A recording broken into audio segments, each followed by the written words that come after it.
नमस्कार, मैं हूं आपके साथ अनुष्का राय और आप देख रहे हैं रीडर्स फर्स्ट न्यूज। रायगढ़ में योग के प्रचार प्रसार के लिए समर्पित व्यक्तित्व श्रेया अग्रवाल ने पतंजलि योगपीठ हरिद्वार से योग में स्नातकोत्तर करने के बाद योग को ही अपना जीवन और मिशन बना लिया है। रायगढ़ में 2014 में श्रेया ने ओजस योग मंदिर के नाम से योग प्रशिक्षण संस्थान की स्थापना की, जिसके माध्यम से वे योग को जन जन तक पहुंचाने के लिए प्रतिबद्ध हैं। श्रेया मानती हैं कि जब आम व्यक्ति स्वस्थ रहेगा तो राष्ट्र भी स्वस्थ रहेगा। आज की वर्तमान जीवन शैली बहुत तनावपूर्ण हो गई है, जिसे नियमित योग के माध्यम से दूर किया जा सकता है और सहज सहल रहा जा सकता है। श्रेया के अनुसार योगिक क्रियाओं से शरीर और मन स्वस्थ रहता है और व्यक्ति में सात्विक भाव का प्रसार होता है। आइए रूबरू होते हैं श्रेया अग्रवाल से।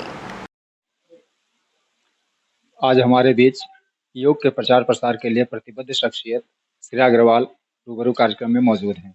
इन्होंने अपने जीवन का मिशन ही योग के प्रचार प्रसार को बना लिया है और इसके लिए उन्होंने ओजस योग मंदिर की स्थापना भी की है, जिसके माध्यम से वे जन जन तक योग को पहुंचाने के लिए प्रतिबद्ध हैं। तो आइए हम मिलते हैं रायगढ़ की फेमस शख्सियत श्रेया अग्रवाल से। मैडम, हमारे चैनल में आपका बहुत बहुत स्वागत है। आप हमारे दर्शकों को अपने बारे में परिचय दें। मेरा नाम श्रेया अग्रवाल है और मैंने योग में ग्रेजुएशन और पोस्ट ग्रेजुएशन किया है।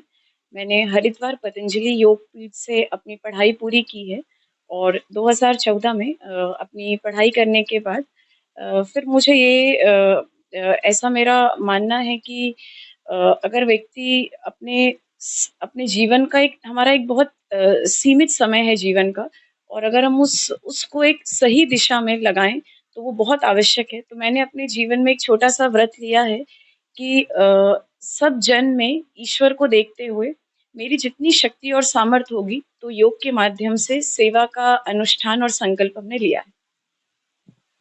इसके लिए आपने ओजस योग मंदिर की स्थापना की है, तो वो स्थापना कब की है और उसके माध्यम से आप कैसे योग की सेवा कर रही हैं, उसके बारे में बताएँ?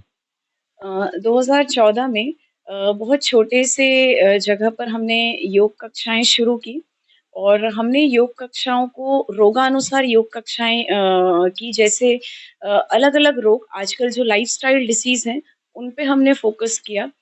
लोग पहले तो शुरू में भोजन खाते हैं, बाद में जब यही हार्ट हार्ट की disease, high blood pressure, diabetes हो जाती है, तो ये बीमारी उन्हें खाने लगती है। तो लोगों को एक सही मार्गदर्शन की आवश्यकता थी। तो हमने दिन भर लगभग 12 कक्षाएँ निःशुल्क ओजस योग मंदिर में चलाना प्रारंभ किया और ये योग कक्षाएँ अभी वर्तमान में बूढ़ी माई मंदिर के पास एसएल बेबीलैंड स्कूल के पास ये संचालित हैं और यहाँ पर प्रतिदिन लगभग 200 भाई-बहन नियमित रूप से योग का अभ्यास करते हैं। यहाँ पे जनता का कैसा रिस्पॉन्स मिला है आम लोगों का? क्योंकि ओजस योग मंदिर का मूल संकल्प ही है कि हमारा देश स्वस्थ तब बनेगा जब देश का एक-एक व्यक्ति स्वस्थ बनेगा, और ये हमारे वेद में भी लिखा गया है कि यदि अंतिम व्यक्ति स्वस्थ बने, ये समाज और सरकार का इसकी जवाबदारी है। तो हम अपने स्तर पे हमने ये प्रयास किया है कि हम लगभग लोगों को वहाँ पे पंचकर्म की भी चिकित्सा दें। हम वहाँ पे जल नीति, षटकर्म आदि की क्रियाएँ कराते हैं, जिससे शरीर की शुद्धि होती है और फिर योगाभ्यास कराते हैं। तो हमने ऐसा देखा कि 6 महीने में लोगों ने लगभग 52 से 53 किलो वज़न कम किया, अपने थायराइड को पूरी तरह रिकवर किया, जो थायराइड की दवा अब नहीं ले रहे हैं। कुछ भाई-बहन ऐसे हैं जिन्होंने अपने डायबिटीज़ को रिवर्स किया और न जाने कितने लोग ऐसे हैं जिन्होंने तनाव से और अवसाद से मुक्ति पाई है। आज का जो लाइफ़स्टाइल है, लोग जिस तरह से आज भागा-दौड़ी की ज़िंदगी जी रहे हैं, ऐसे में लोगों को बहुत तरह के रोग हो रहे हैं, लोग डिप्रेशन में भी जा रहे हैं।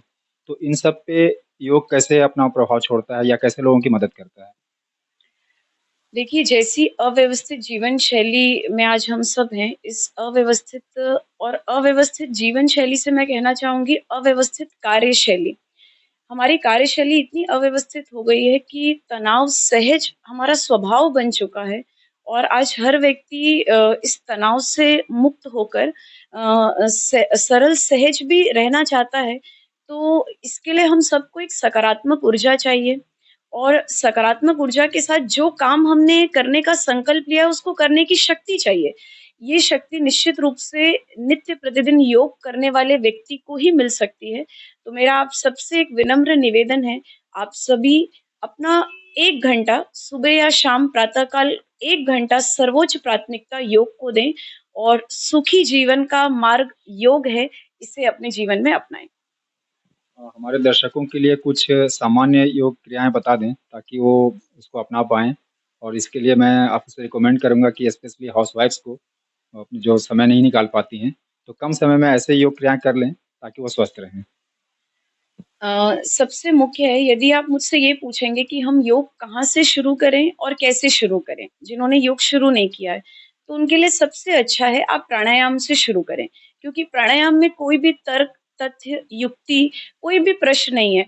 हर वर्ग का व्यक्ति 5 साल से लेकर स्त्री-पुरुष हर वर्ग का व्यक्ति, बुजुर्ग इस अभ्यास को कर सकता है। ये प्राणायाम का अभ्यास रोगी के लिए, निरोगी के लिए, भोगी के लिए, तीनों के लिए लाभदायक है।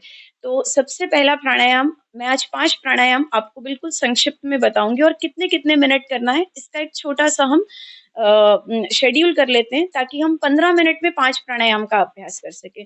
तो सबसे पहले 2 मिनट भस्त्रिका प्राणायाम, दोनों नाक से लंबी गहरी श्वास लेना और उतनी ही लंबी गहरी श्वास बाहर छोड़ना, इस तरीके से।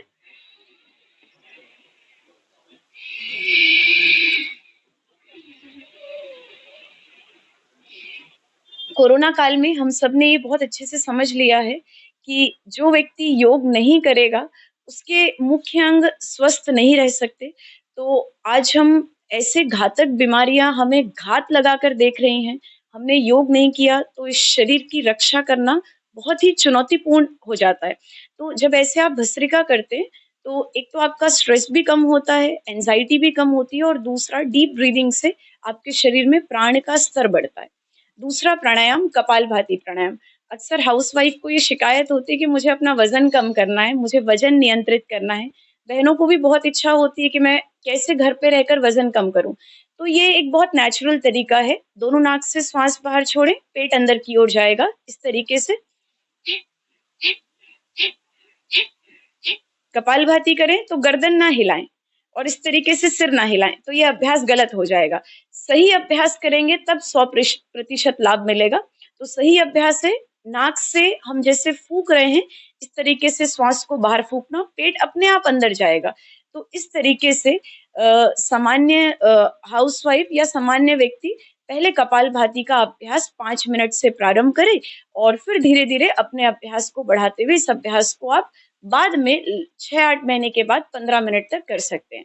अब हम अगला प्राणायाम सीखेंगे अनुलोम-विलोम प्राणायाम, यानी वह अभ्यास जिसके करने से दायाँ और बायाँ मस्तिष्क दोनों सक्रिय होता है। तो राइट हैंड से राइट नॉस्ट्रिल को लॉक करते हैं, लेफ्ट से श्वास लेते हैं और फिर राइट से बाहर, फिर राइट से लिया और लेफ्ट से बाहर। इतना सरल है। केवल अपने हाथों से नॉस्ट्रिल को चेंज करना है लॉक को। ये अल्टरनेटिव ब्रीथिंग प्रैक्टिस इसे हम कहते हैं। ये अनुलोम-विलोम बहुत, बहुत ही लाभदायक है। कई बार ऐसा होता है भाई-बहन स्ट्रेस के कारण बहुत ज़्यादा खाते हैं, डिप्रेशन के कारण।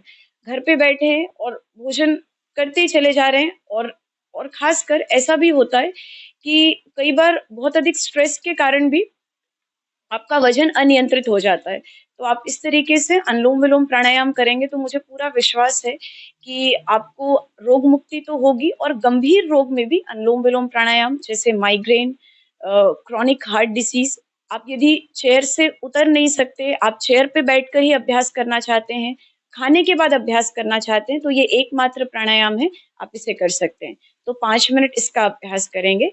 तो कुल 12 मिनट हुए, 2 minute bhastrika, 5 minute Kapalbhati, 5 minute Anulom-Vilom, बचे 3 मिनट का अभ्यास भ्रामरी, उद्गीत और ध्यान। तो इस तरीके से भ्रामरी करते हैं, पहली उँगली माथे में, आँखों को बंद करके शेष 3 उँगली आँखों पे, अंगूठे से कान बंद, नासिका से श्वास लेंगे और नाक से ही भौरे की तरह गुंजन करते हैं।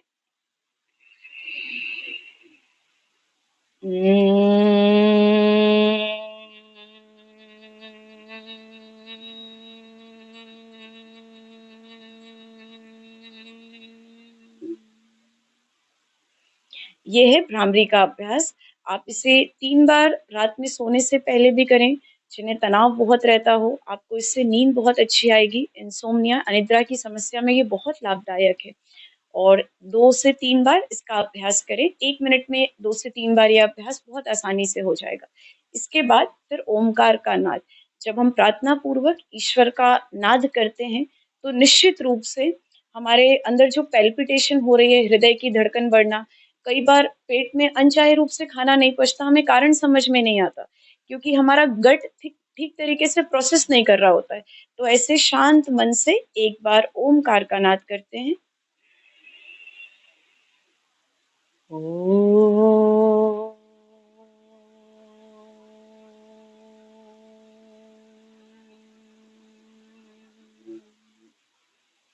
ऐसे 2 से 3 बार उद्गीत प्राणायाम यानी ओमकार का नाद।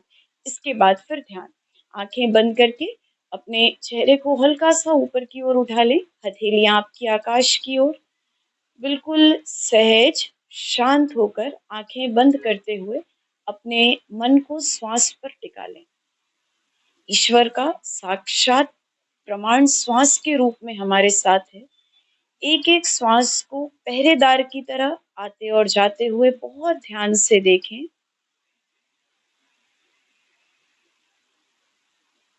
और ये प्रार्थना करें, ईश्वर हमारे शरीर को पुरुषार्थी, मन को संयमी, प्राण को बलशाली, हृदय में बहुत करुणा और श्रद्धा दे।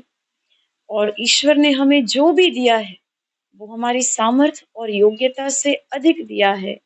आगे जो भी देगा, मेरी योग्यता से अधिक देगा। ऐसे प्रकृति के विधान पे पूर्ण आस्था रखते हुए फिर धीरे से दोनों हाथ ऊपर उठा लें, हथेलियों में घर्षण कर लें और हाथों को धीरे धीरे अपने आंखों के ऊपर रखें।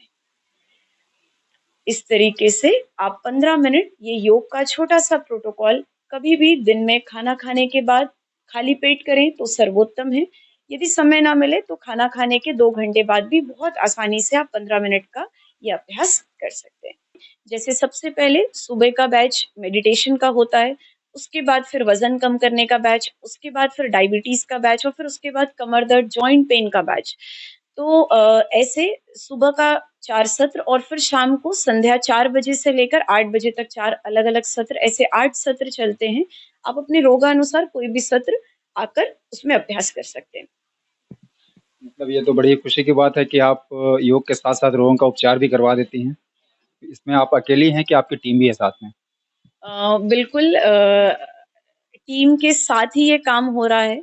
और मैंने एक संकल्प तब लिया था जब मैं पढ़ कर आई थी, तो मेरा संकल्प था जिन बहनों के घर में आर्थिक समस्या है या जिन बहनों के घर में पुरुष ऐसे हैं जो कमाते नहीं हैं या व्यसन आदि हाँ, ग्रसित हैं, तो ऐसी बहनों को फिर हमने अपने पास बुलाया, उससे 6 से 8 महीना योग की ट्रेनिंग दी।